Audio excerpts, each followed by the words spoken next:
Learning more about the victim of a deadly domestic violence shooting on New Year's Day in Limestone County. Athens police say 26-year-old Alexis Garth died at Huntsville Hospital after being shot around 4 in the morning. New at 10, while the investigation is ongoing, we are hearing from Alexis's sister in an interview you'll see only on Way 31 News. Way 31's Brittany Harry reports from Athens. Tonight, the family is still very much processing Alexis Garth's death. The 26-year-old died after she was shot multiple times by a man she once loved. How he spoke, he loved my sister. So no, I didn't think it would come to this point at all. I didn't. Miracle Scott is Alexis Garth's younger sister. She says she last saw her sister about an hour before she was shot. She was a light, very family-oriented, a great friend. You could talk to her about anything. She could light up a room by just walking in it, beautiful smile. Just an all-around good person. Definitely somebody who didn't deserve to die like this. Yeah.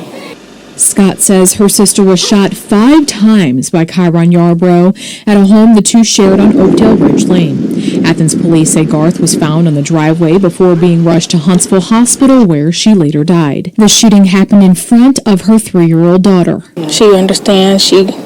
My mommy died. My mommy sleep at the hospital forever. Garth also leaves behind a second daughter, 8 months old, too young to understand what happened. Yarbrough is that child's father. Scott says Garth recently expressed interest in getting out of the relationship with Yarbrough. Took somebody's sister, you took the mother to your daughter, you took somebody else's daughter.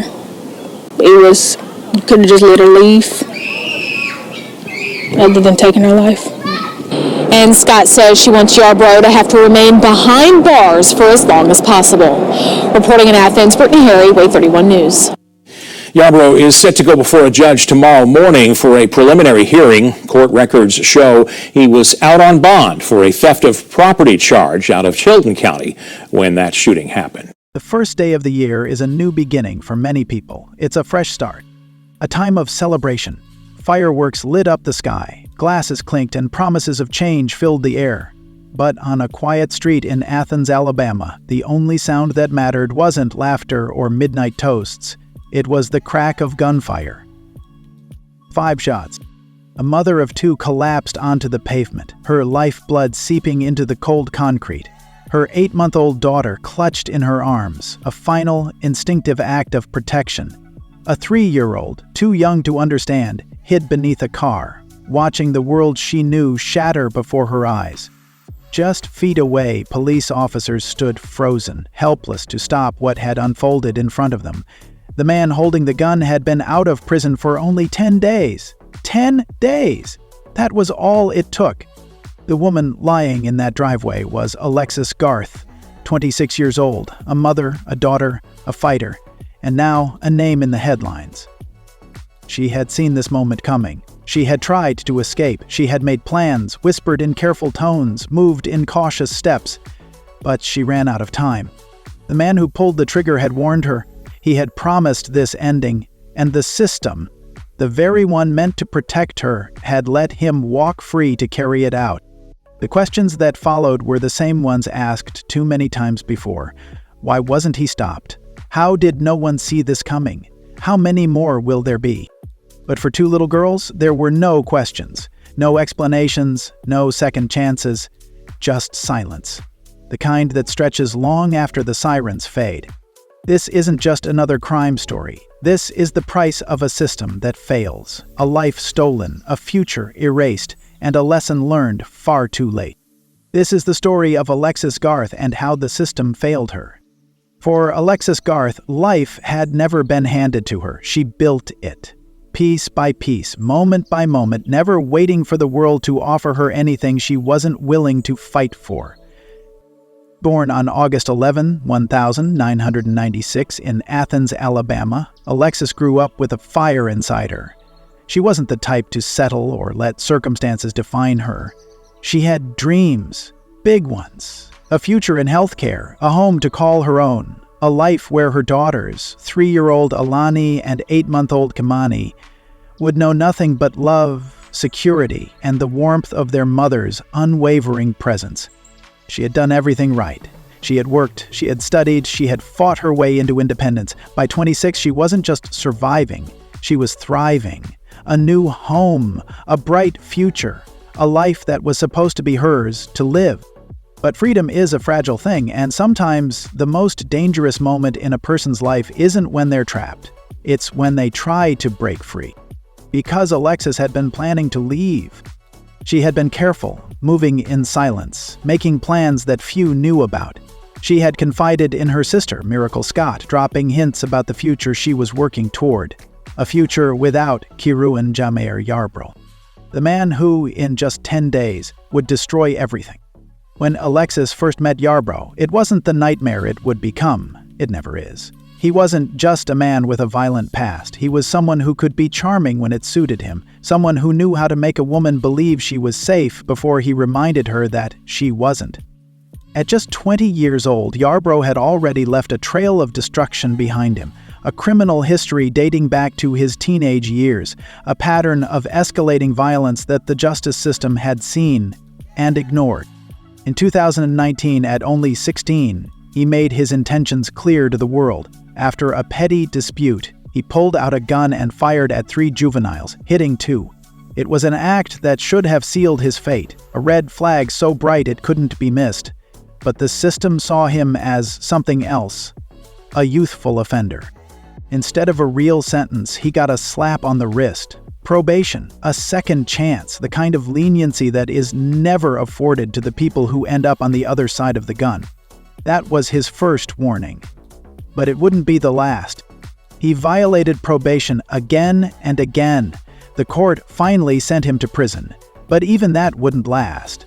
On December 22, 2022, just weeks before Alexis took her last breath, he walked free under Alabama's mandatory release program. It didn't matter that he had a history of violence, that he had shown the world exactly who he was, that he had no intention of changing. He was released, and 10 days later, Alexis was dead.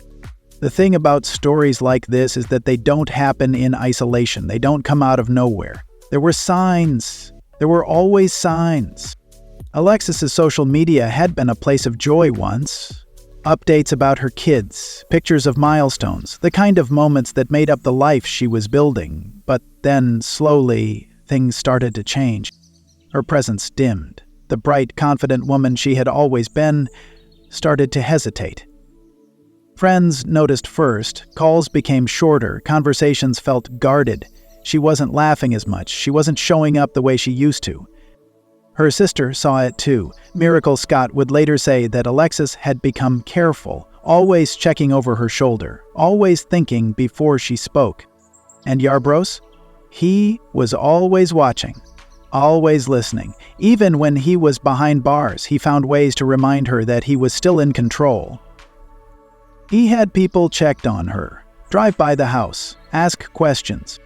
And then there were the words, the ones Alexis would whisper to those she trusted. "I'm going to leave. I just have to be careful." She was setting things aside, making plans, preparing to disappear before he could realize what was happening. But what she didn't know, what so many victims don't know, is that the moment you decide to leave is often the moment you are in the most danger. Because men like Kirun Yarbrough don't let go, they don't allow freedom, and Alexis was running out of time. The last weeks of Alexis's life were a countdown that no one saw in time.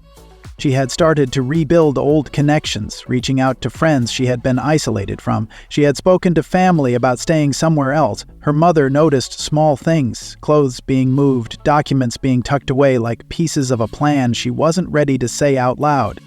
But Yarbrough knew. He had always known. On New Year's Eve, 2022, as the world celebrated fresh starts, Alexis was caught in a storm she couldn't escape. Hours later, as the clock ticked past 4 a.m. on January 1st, 2023, the streets of Athens, Alabama fell silent again. Until the gunfire started. The streets were dark. The new year had only just begun, but for Alexis Garth, there would be no fresh start, no resolutions, no second chances. Just after 4 a.m., the sound of barking dogs shattered the early morning quiet on Oakdale Ridge Lane. The wind carried whispers of unease through the neighborhood, but the real storm had already begun inside Alexis's home. She stood in the driveway, her heartbeat racing, her arms wrapped tightly around her 8-month-old daughter, Kimani. Nearby, her 3-year-old Alani had found a hiding place beneath a car, pressing herself into the cold concrete, small enough to disappear into the shadows. A voice, sharp, urgent, cut through the night. "Get behind the car! Get behind the car!" Then came the gunfire. 5 shots. Each one a final answer to a question Alexis had already asked herself too many times. Would he ever let her go? She hit the ground. Blood spread beneath her, a silent witness to what had just unfolded. But in those last moments, her instincts never failed her. Her arms had still been wrapped around Kimani, shielding her even as her own life slipped away. The officers who had arrived at the scene stood frozen. They had witnessed it all. Too late to stop it. Too late to change the outcome. The man who had pulled the trigger stood just feet away, the weapon still warm in his hands. Karun Yarbrough didn't run, he didn't have to, because Alexis had always known how this would end. How does a man like Karun Yarbrough, someone with a history of violence, someone who had already shot 2 people before, walk free just days before committing murder? How does a justice system look at a man like him and decide he deserves another chance, while a woman like Alexis never got one? The answers to those questions lie buried in paperwork, in policies designed to prioritize second chances over second victims. At 16, Yarbrough had already proven what he was capable of. A gunfight, 2 injured teenagers, a court that labeled him a youthful offender instead of a violent threat. Probation followed, a chance to rehabilitate, a chance to prove that his past wouldn't define his future. The decision to release Karun Yarbrough wasn't a clerical error, it wasn't an oversight, it was policy. In Alabama, there's a mandatory release program. The mandatory release program was designed to transition inmates back into society, allowing for early release under supervision. On paper, it sounds reasonable, a way to prevent overcrowding, a way to reintegrate offenders with oversight. But what happens when the people being released aren't ready for freedom? What happens when those supervised individuals walk straight back into the lives of the people they once terrorized? What happened to Alexis answers that question in blood. Authorities had a chance to stop him. They had seen his history, his violent outbursts, his complete disregard for consequences. They knew he had fired a gun before. They knew he had nearly killed before. And yet, on December 22, 2022, they let him go. Less than 2 weeks later, Alexis was dead. So, who answers for that? Who takes responsibility for the decision that placed a loaded gun back in the hands of a man who had already shown he was willing to use it? The reality is, no one will. Because when the system fails, the weight of that failure doesn't fall on the people who made the decisions. It falls on the victims. The ones who don't get another chance. The ones who don't get a second shot at life. And now Alexis's name is added to the growing list of women who were failed before they were killed. People will ask why Alexis didn't leave sooner, why she didn't run the first time she saw the signs. If this story have moved you, if you believe Alexis's life mattered, help us spread awareness to prevent cases like this. Share this video. You never know who might need to hear it. Leave a comment below. Your voice matters in this conversation. Subscribe to this channel and turn on notifications to stay informed about the stories that must be told. Every share, every comment, every subscription helps shine a light on the people who need it the most. We don't just tell these stories, we fight for those who can no longer speak for themselves.